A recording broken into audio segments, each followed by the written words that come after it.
folklore, and myths, the real inspirations behind Nosferatu. Gather round as we unearth the real myths that gave birth to this nocturnal legend.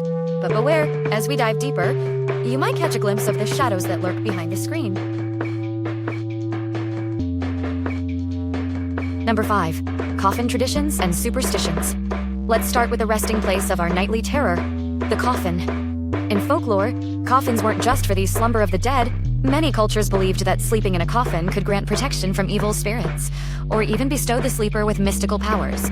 Such superstitions seeped into the German expressionist mindset during the making of Nosferatu, merging the idea of the coffin as a mere grave with that of a nocturnal cradle. This eerie juxtaposition birthed the unsettling imagery of the vampire rising from its resting place, ready to unleash terror upon the living.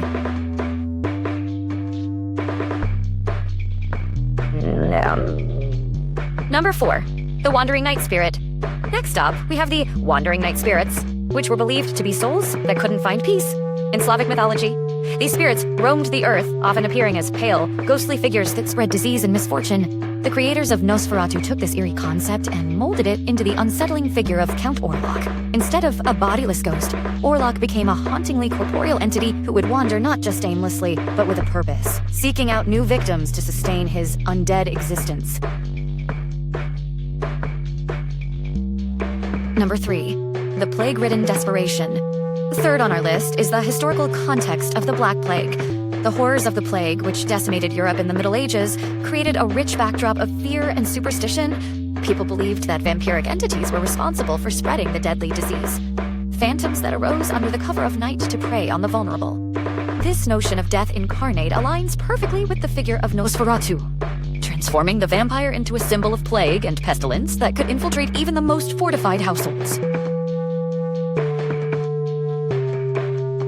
Number 2. Transylvanian Werewolves.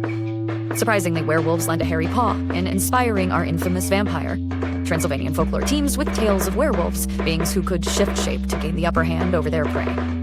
There were beliefs that werewolves and vampires were part of the same dark family tree, sharing an insatiable bloodlust and nocturnal habits.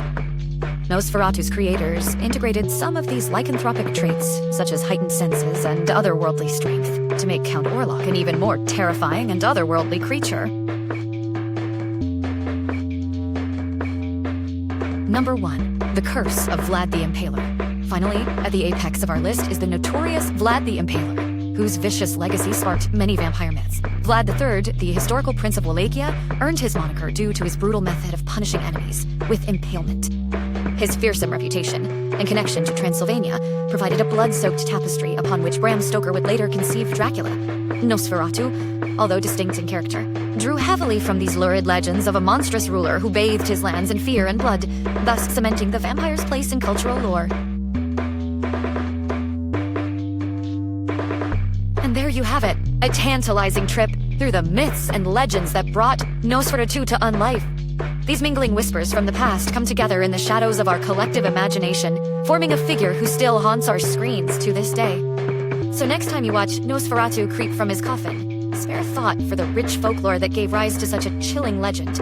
Until we meet again in another tale of shadows, keep your garlic close and your imagination closer.